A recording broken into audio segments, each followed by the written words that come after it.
మన BJP corporator ఆకుల శ్రీవాణి గారి మీద ఎంఐఎం పార్టీ హెడ్ మాట్లాడిన మాటలకు గాను మహిళా కమిషన్లో మేము కంప్లైంట్ ఇవ్వడం అనేది జరిగింది. ఇక్కడ ఒక విషయాన్ని గమనించాలి.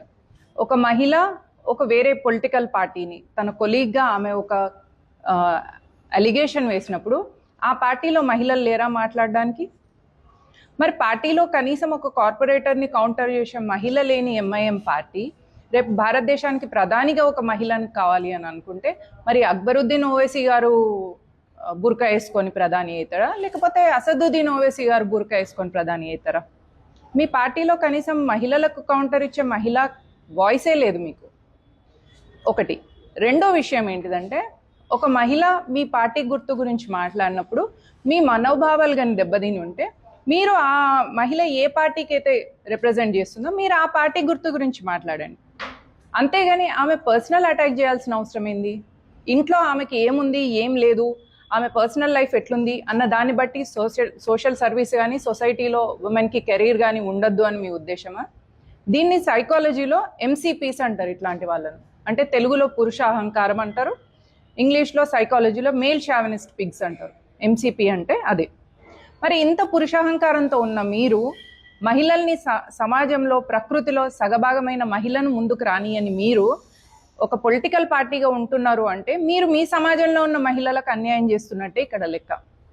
సో దయచేసి నేను ఓవైసీ బ్రదర్స్ని కోరుకునేది ఏంటంటే, మరీ ఇంత అన్యాయంగా మహిళల పట్ల చిన్న చూపుతో, ఏహ్యభావంతో, తక్కువ చూపుతో ఉండకండి. ఎందుకంటే సమాజంలో శక్తి కానీ ప్రకృతిలో శక్తి కానీ మహిళగా మేము కొలుస్తాం. అది సత్యం.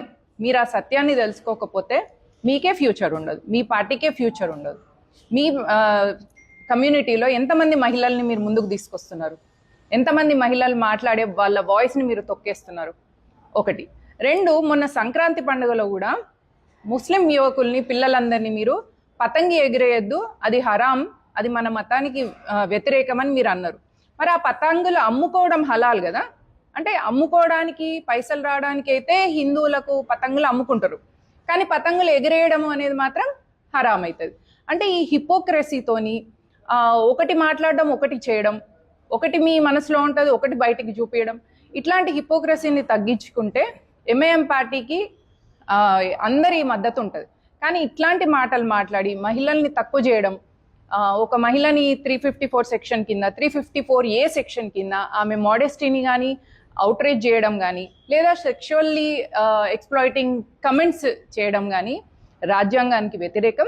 మీరు జై భీమ్ అన్నప్పుడు రాజ్యాంగబద్ధంగా మహిళలకు హక్కులు ఉంటాయి. మహిళలను అట్లా తక్కువ చేసి మాట్లాడడం అనేది క్రైమ్ కిందికి వస్తుంది.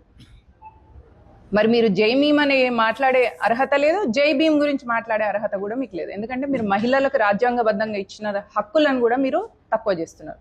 కాబట్టి మీరు మీ మైండ్ సెట్ని మార్చుకోవడం వల్ల దేశానికి ఉపయోగం అవుతుంది, మీ కమ్యూనిటీకి కూడా ఉపయోగం అవుతుంది. మా వాణి గారి ప్రతిగా వాళ్ళు మాట్లాడిన మాటల్ని వెనక్కి తీసుకుంటే తెలంగాణలో ఉన్న అందరు మహిళలు కూడా ఎంఐఎం వాళ్ళని మేము అప్రిషియేట్ చేస్తాం. కానీ ఈ మాటల్ని వెనక్కి తీసుకోకుండా ఉంటే మాత్రం ఇది సహించే విషయం కాదు. Thank you.